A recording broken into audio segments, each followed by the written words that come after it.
Sebelumnya Ibu sapa dulu. Assalamualaikum warahmatullahi wabarakatuh. Selamat pagi untuk para pemirsa ya. Dan pagi hari ini terima kasih terutama untuk Dayak TV ya sudah berkunjung ke rumah kediaman Ibu. Tentunya rasa haru, rasa bangga kayak gitu ya. Dan semuanya campur aduk lah kayak gitu. Karena terus terang saya secara pribadi memang latar belakang adalah seorang ibu rumah tangga, kemudian masuk di dalam organisasi kemasyarakatan, dan terakhir masuk ke organisasi partai politik seperti itu. Memang perjalanan begitu panjang, dan pada saat kemarin pilkada di 2017 itu suatu anugerah yang Ibu tidak dapat ungkapkan dengan kata-kata ya. Sebatu istilahnya syukur Ibu bahwa ternyata apa yang Ibu lakukan selama ini alhamdulillah membuahkan hasil yang luar biasa dan dapat ditetapkan ya sebagai pemenang pilkada di tahun 2020 itu.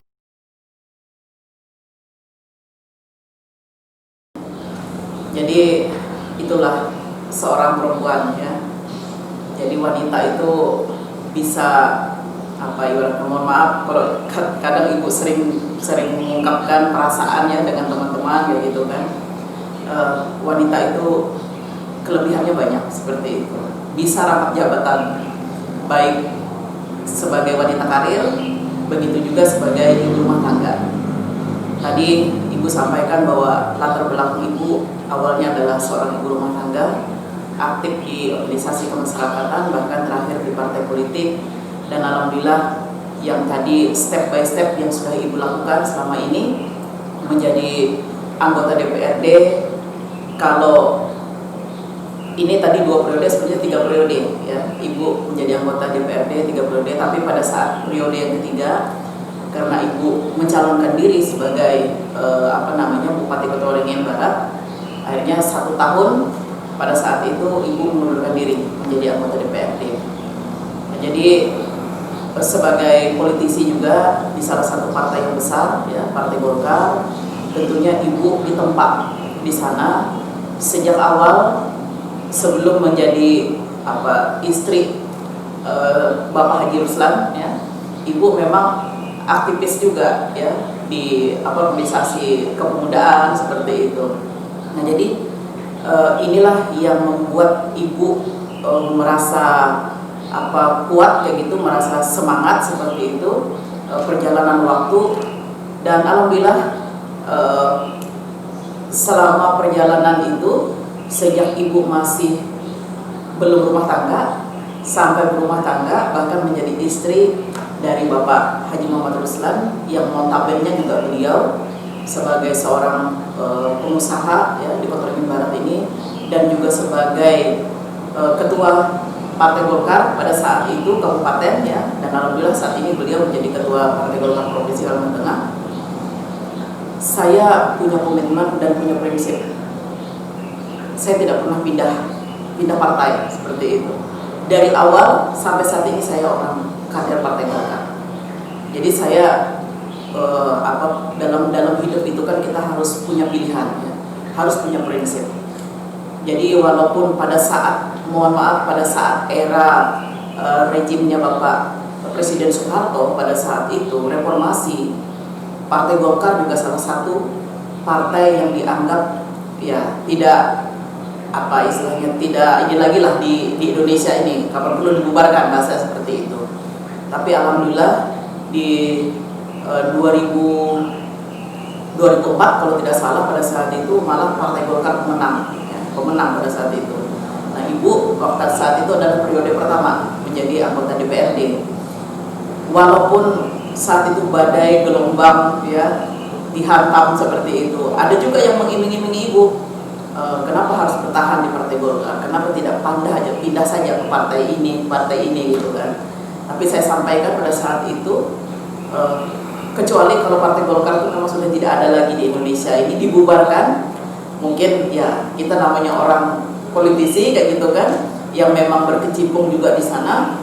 Ya, jadi mungkin itu ada pertimbangan. Tapi selama Partai Golkar itu tetap ada di Indonesia dan diakui, walaupun seperti apa dihantam gelombang apapun, ibaratnya kita tetap menjadi kader Partai Golkar. Sampai ibu dicalonkan pun tetap dicalonkan dari Partai Golkar. Nah, jadi di balik kesibukan ibu ya di dalam mengurus roda pemerintahan maupun juga sebagai istri dari seorang Bapak Haji Ruslan, seorang pengusaha, dan juga beliau juga ditokohkan di Kalimantan Tengah ini, ibu punya kiat-kiat ya. Tentunya walaupun setinggi-tingginya apa seorang perempuan seperti itu, ini ibaratnya lagi kembali lagi kayak filosofi orang tua kita dulu, bahwa perempuan itu, wanita itu setinggi-tingginya pasti nanti kembalinya mengurus rumah tangga, mengurus keluarga seperti itu. Itulah yang menjadi pedoman ibu, walaupun sesibuk-sibuk apapun, ibu tetap prioritas keluarga. Karena keluarga itu bagi ibu adalah segala-galanya.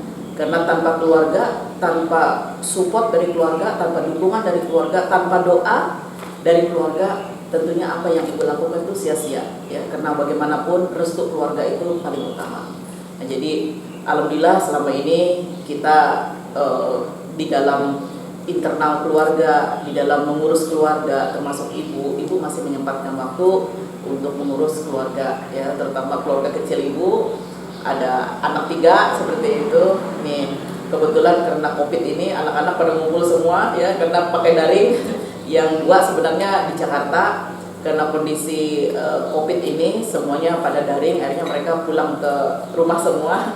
Jadi lebih hampir kurang lebih sekitar 7 bulan ini alhamdulillah ibu juga merasa ya namanya sama anak ya kayak gitu, kadang-kadang kepikiran juga namanya jauh kayak gitu di Jakarta dengan kesibukan ibu di sini, kadang-kadang jarang-jarang juga nengok mereka seperti itu. Ya, jadi kalau masalah adaptasi, alhamdulillah ibu tidak terlalu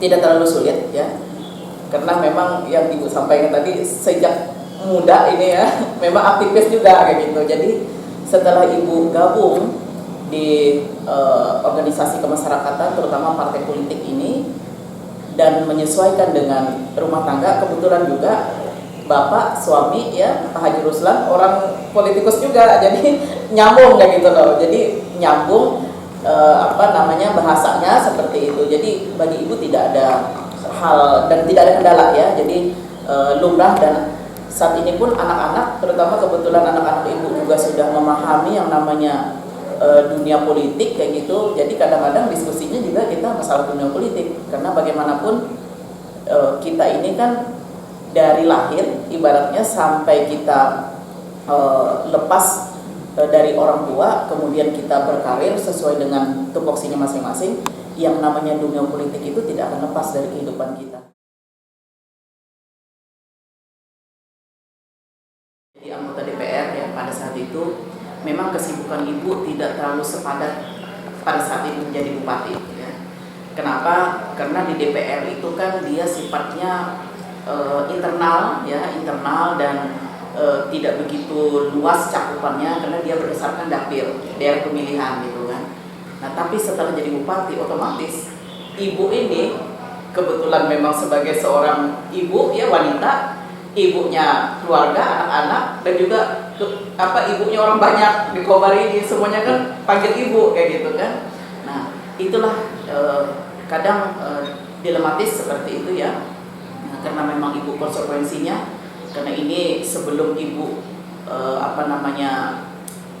diminta seperti itu, diminta oleh keluarga, oleh teman-teman untuk maju, saya sudah sampaikan